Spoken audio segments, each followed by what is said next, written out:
Bagaimana panel surya dapat menghasilkan listrik dari cahaya matahari? Di video ini, AutoExpose akan membahas panel surya, apa isi pada panel-panel ini, dan bagaimana prinsip kerjanya. Panel surya itu salah satu pembangkit listrik, jadi outputnya berupa energi listrik, sehingga untuk memahaminya, kita mulai terlebih dahulu dari memahami energi listrik. Listrik dapat tercipta karena ada elektron yang mengalir. Contohnya seperti ini. Saya ada rangkaian sederhana yang terdiri dari baterai, saklar, lampu, dan kabel. Ketika kita nyalakan saklarnya, lampu akan menyala. Nyala lampu itu adalah reaksi dari pergerakan elektron yang melewati bolam lampu ini. Ini mirip seperti kincir angin. Ketika angin berhembus, reaksinya kincir akan berputar. Nah, pada listrik, ketika ada elektron melewati lampu, reaksinya lampu bersinar. Lalu, apa yang menyebabkan elektron ini bergerak? Elektron dapat bergerak karena ada perbedaan muatan antara dua bagian. Proses ini terjadi di dalam baterai. Jadi, pada baterai itu ada dua kutub positif dan negatif. Kutub positif terbuat dari campuran material yang punya lebih sedikit elektron, sementara kutub negatif terbuat dari bahan yang punya kelebihan elektron. Karena ada perbedaan jumlah elektron, maka elektron dari kutub negatif akan mengalir ke kutub positif melalui kabel. Inilah yang menyebabkan energi listrik dapat terbentuk. Sekarang, kita kembali ke panel surya. Panel surya ini sebenarnya hampir sama seperti baterai.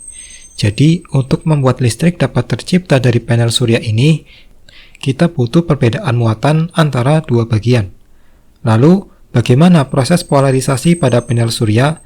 Mengapa panel surya itu butuh sinar matahari? Jadi, panel surya itu tersusun oleh beberapa layer.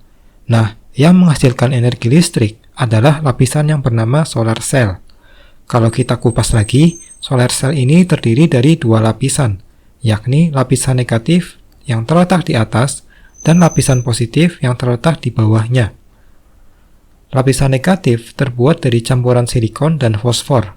Ini menyebabkan lapisan negatif punya kelebihan elektron, sementara lapisan positif terbuat dari campuran silikon dan boron.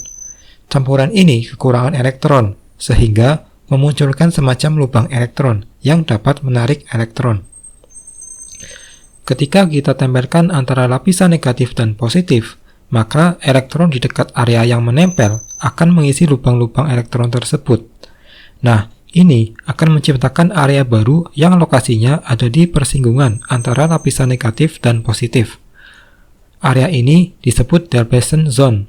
Pada depletion zone, semua lubang elektron terisi oleh elektron, sehingga kondisinya setimbang. Karena setimbang, maka muatannya netral. Nah, area ini akan menjadi pagar untuk menjaga agar elektron yang masih lebih di area atas tidak menyeberang ke bawah.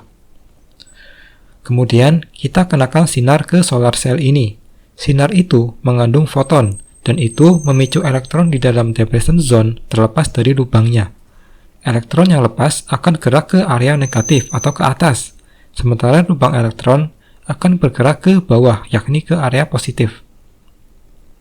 Sehingga pada saat ini, area atas mengandung banyak elektron, dan area bawah mengandung banyak lubang elektron. Ketika kita hubungkan area atas dan bawah melalui sebuah konduktor, elektron akan tertarik untuk mengisi lubang elektron di bawah. Elektron yang sudah mengisi lubang di bawah bergerak naik ke area depletion zone. Dan proses ini terjadi berulang-ulang selama ada sinar yang mengenai solar cell. Jadi, produksi listrik pada solar cell itu terjadi karena elektron yang keluar masuk lubang. Elektron secara alami akan bergerak mendekati lubang elektron, sementara sinar matahari justru akan melepaskan elektron dari lubang-lubangnya. Sehingga ketika dibuat mekanisme seperti ini, terjadilah perpindahan elektron secara terus-menerus. Proses ini disebut fotovoltaik. Lalu, solar cell akan ditempelkan pada plat konduktor di area bawahnya. Ini adalah terminal positifnya. Lalu di bagian atas akan ditempelkan jari-jari konduktor. Ini adalah terminal negatifnya. Jadi, pada satu solar cell sudah ada terminal positif dan negatifnya. Lalu, ada lapisan anti-reflective coating. Ini berfungsi untuk mencegah pemantulan sinar matahari secara berlebihan, sehingga sinar yang masuk bisa lebih maksimal. Lapisan ini diletakkan di bawah terminal negatif.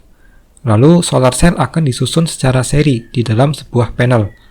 Jumlah sel juga disesuaikan kapasitas tiap panel. Ada yang berisi 36 sel, 60 sel, atau 72 sel. Listrik yang dihasilkan solar panel itu bervariasi tergantung intensitas cahaya yang mengenainya. Dalam kondisi sinar yang normal, tiap sel dapat menghasilkan listrik DC bertegangan 0,5 volt dengan arus 8 ampere. Artinya, kalau disusun secara seri, maka pada 36 sel akan menghasilkan 18 volt 8 ampere. Kapasitas 60 sel menghasilkan 30 volt 8 ampere dan 72 sel menghasilkan 36 volt 8 ampere.